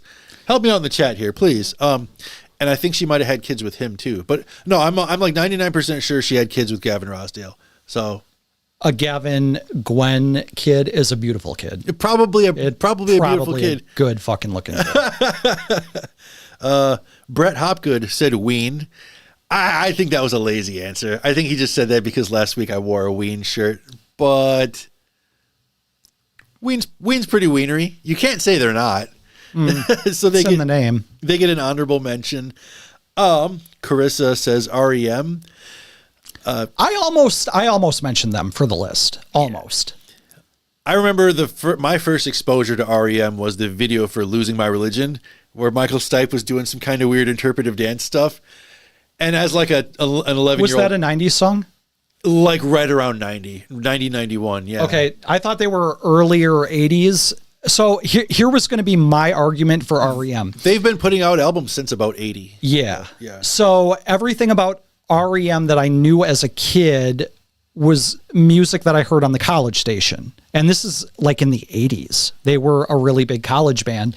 And I thought they were really good because they were just so new. Losing My Religion has over 1 billion streams on Spotify. Oof. Wow. What year though? What year was the song? I'm getting there. Keep going. Okay. It was 1991. Okay. From the album, from the album Out of Time. Okay. So I liked them a lot as a kid just because they had this really dark kind of vibe going for them, with at least in their earlier stuff. But in the 90s, they got pretty wienery. They started to get really pop rocky, and I didn't like them at all back then. I almost want to say the song Shiny Happy People Holding Hands and then say Nuff Said. Yeah, that's a pretty but that wasn't, I don't think that was a 90s song. I think that was one of their early Crap, you might 80s. be right. Wait. And I always hated that song too, but I think for the most part, a lot of their other music, I don't know, it jived with me. Nope. I liked it. Shiny Happy People was from the same album as Losing My Religion, which was 1991. Okay, perfect. That was literally one of the most wienery things to happen to I MTV. fucking hated that song. I always have. In the 90s. Yeah. All right, good. So, yeah, there's a case to be made for REM. But wait, there's more. We got some comments on Facebook today. Let me go ahead and attack these. I took a peek at them. Some pretty decent stuff here. Jim writes in with Blues Traveler because their singer was a total wiener. I mean, not really a defended stance, but not really an incorrect stance either. Was he a total wiener? I just don't know anything about the guy. He was fat. He was really fat. I mean, if their 3 radio hits were Hook, Run Around, and But Anyways, and the way he sings, a little bit wienery. Not too terrible. I feel like he's just getting into it though. Yeah. He's just a fat guy having a good time. Jamming out on his harmonica and trying to judge the wieneriness of a fat guy based on how good of a time he's having is very subjective. It's very subjective indeed. Jim continues to say, Dave Matthews Band inspired an entire generation of wienerific frat boys that went on to recite shitty poetry in college in a poor effort to get laid. Dave, there's no poor effort to get laid. If you're making an effort to get laid, it's a numbers game, man. Some of that poetry worked. I guarantee some of those frat bros got laid because of Dave Matthews Band inspired poetry. Guarantee it. What do you have to say to that, Jim? Is there such a thing as a poor attempt to get laid? Hey, Jim, let's hear some of your attempts to get laid. How come you weren't using Dave Matthews inspired poetry? How come you weren't the guy that showed up to the party with an acoustic guitar pretending to be all misunderstood? I don't know. I guess I could play a little bit. And then Jim finishes by saying Hootie and the Blowfish because Darius Rucker covered Wagon Wheel. That's a pretty wienery thing to do. It didn't happen in the 90s, but it was a pretty wienery thing to do. Oh, yeah. But I always liked Hootie and the Blowfish as being on the list, though. I always thought they were a wienery band. And he says, also because they did not name themselves Booty and the Hoe Fish. Oh, that's a good point. This is where we need that sound effect for like either a drum roll or a crying baby or something. Pat says... Wait, hold on. Oh, wait, that's not it. Okay. What was the name of that band? Booty and the Hoe Fish. There we go. Thanks, folks. Jim will be here all week. Booty and the Hoe Fish. Pat says, Pantera, I've heard they all have huge wieners. That's got to be verified, though. And because we got to see some wiener. I also got a message from Pat saying Hanson, and I'm like, yeah. Hanson for sure. Yeah. Seth says Tool because it's another word for wiener, and their fans are wieners. A lot of Tool fans are wieners. I'm not going to argue with that. Randy says Hanson for so many reasons. Hanson, I need to wash my hands now after typing this. I'm with you, man. We should have hand sanitizer here to, what's the word? No, you should have soap to like wash out your mouth every time you say their name. Vicariously. Hey, Tool song. Vicariously give to our fans through the show. Adam says Aerosmith late 90s. Angel, Pink, Don't Want to Miss a Thing. Yeah. Yeah. I think they could. Even if Aerosmith isn't known as primarily as a 90s band, they were as wienery as could be in the 90s. And that's the one that I changed my mind on. Because at first I was going to be like, you can't include Aerosmith because they're not a 90s band. They're a 70s and 80s band who still made music in the 90s. But you're right. All of the music that they made in the 90s was the absolute wieneriest bullshit you have ever heard in your life. And you just know Steven Tyler didn't care. He's like, I'm getting paid. I will wiener this shit up. Yeah, he loved it. He absolutely loved it. Oh, absolutely. He was feeling himself. He was a wiener feeling himself to a T. Jessica says, I stand by Creed. And she proceeded to send me this. It's whatever you call it. It's not a meme, but it's like they call it an infograph or a pictograph. Oh, yeah, sure. Creed are the only band I've ever heard of that got sued because they sucked by their own fans. True story, a small group of fans filed a lawsuit against Creed due to the band being terrible during a live gig. And this wasn't some frivolous multi-million-dollar suit. These guys just wanted their tickets refunded and gas money.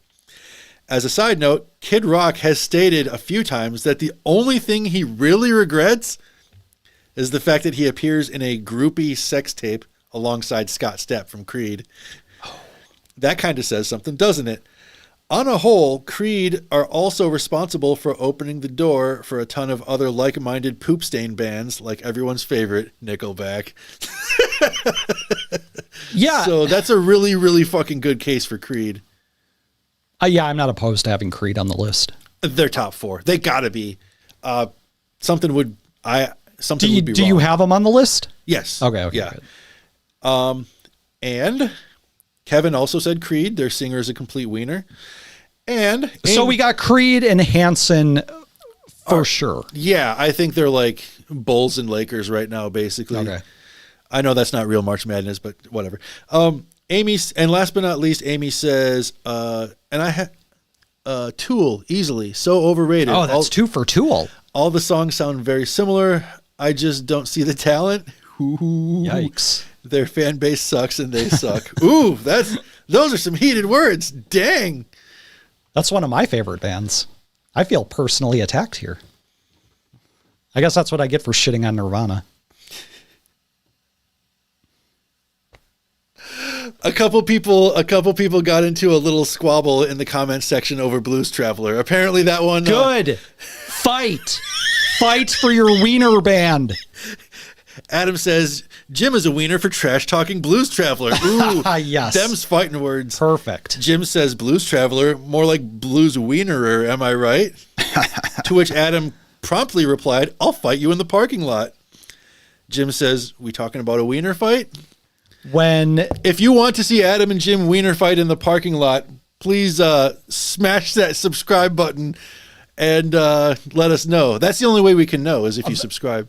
Eventually, I want to see wiener fights over shit.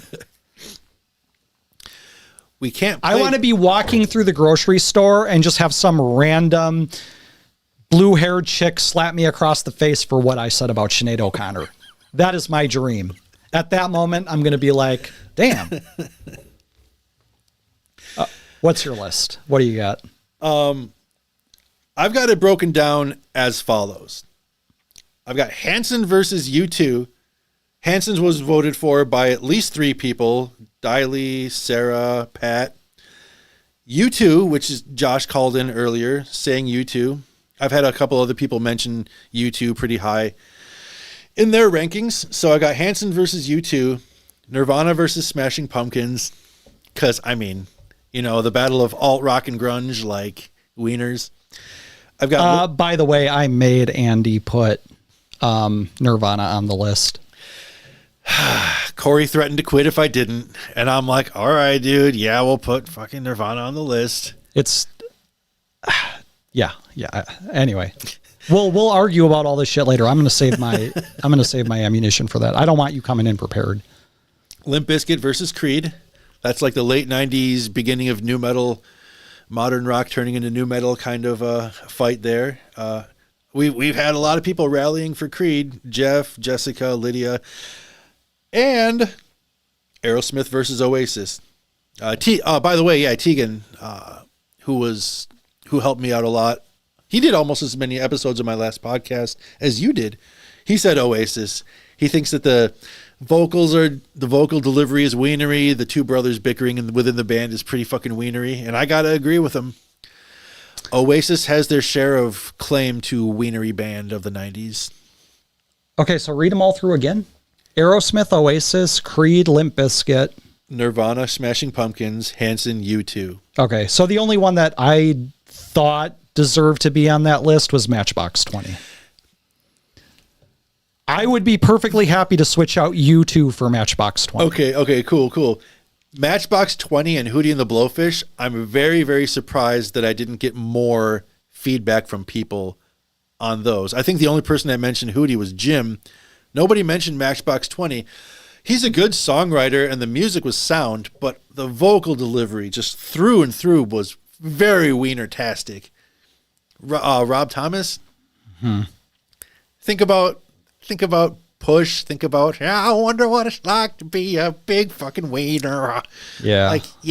Maybe people just kind of forgot what a wiener he really was. But when we do tournament for single most wienery musician of the 90s. Oh, yeah, maybe he belongs there. Maybe, yeah. But the Maybe music was pretty wienery, too, though, on top of the everything else. Yeah, I don't know. A rock band with, like, zero edge or less makes you pretty wienery. So that's where we're at right now. Hanson, U2, Nirvana, Smashing Pumpkins, Limp Bizkit, Creed, Aerosmith, and Oasis. Okay. That's probably what we're dealing with. And if this is what we're going with, then we need feedback from people on who beats who. So next week we can bring it down to 4. Okay. That's how bracketology, wienerology works. All right. Well, okay, there's a couple in the comments. 3 kids with Gavin. What the fuck? Damn. Those are some... Blake Shelton. Shelton is the guy she's married to now. Gwen Stefani is married to now. Blake Shelton and Gwen Stefani are not making nearly as beautiful of kids as with Gavin. Are they? Oh, no, think so. Yeah, they're all going to talk like idiots. That's the problem. None of them are going to know proper English. Between Gwen Stefani's pseudo Valley Girl thing and the thick accent from Gavin. Ugh. Oh, they're going to be disgusting to listen to. They're going to be these beautiful things like walking down the street and people are going to just adore them until they open their mouths. I want a lollipop. Oi, bruv, I'm walking in for spider webs. God. Oh, that's terrible. That's terrible. A Pretty Wiener Band is dope. I thought it was super cool when I was 12, but recently realized they're pretty wienery. Dope. You can classify Dope as 90s. Their first album or 2 were 90s. So yeah. Were they? Okay. Yeah. Barely, but yeah. I don't know. Like Dope, there's too many better wiener bands on here. I mean, Dope doesn't take any of the other wiener bands off this list. Right. The other bands are just way too wienery. Okay. So that's where we're at. We've got 8. Okay, so over the week, we're just going to have people vote on them and then pare it down to 4 for next week. Mm-hmm. Okay. So we'll have 4 for next week. We'll post them. I'll just post it as a comment, as a pinned comment in, on Twitter. But again, that's a desert. That's not going to go anywhere. But on YouTube too, because you can do pinned comments on YouTube. So we'll do it there. And then you can just do it on Facebook and see who responds to it. Just get everybody voting. Everybody will vote on these people. So Well, you should do you can do Facebook polls, right? Just do like a poll every day for each of the wienery bands. Just be like, who's more wienery, this or this? Post as a poll, see what you get, share it around. Also, if you have any personal anecdotes of one of the songs or multiple songs from these bands just driving you nuts in the 90s, please let us know. Let us feel what you feel as far as your wienery aversion towards these wienery bands. See, and I've already proven that Tool is not nearly as wienery as people think it is, because I stopped wienering to listen to Tool on the radio for the first time. I told that story. So that was a few episodes ago for those of you who don't know. Yeah. So Tool cannot possibly be added to a list like this. So as long as we've got just a few minutes left now, why is it a mindfulness related topic to try to explore who was the most wienery band of the 90s? For me, it's just all about exposing pretentiousness and trying to make fun of it. Isn't that the gist of her? No, I just want to make fun of them. Yeah. I think all of these bands are finally getting their fucking due. I think in the moment, it's hard to see the wieneriness of something until 20 years later. We can always look back and be like, ugh, I can't believe I wore that or I said that or whatever. Yeah. That was pretty wienery. Can't believe I wrote that poem. Yeah. But now we can explore that. Now we can go back and take an honest look at truly the biggest wieners of the time. Except it appears from the data I'm gathering that women aren't ready to do that for Hanson yet. They're not ready to let go of that ideal that Hanson was awesome and should not be deemed wienery. Who's Hanson up against? You two. You two. Hanson's going to win. Let me ask you something. If you take the members of Hanson and Bono together and you put them into a national teachers conference, who's going to get molested more? It's not going to be Bono, okay? So that right there should tell you something.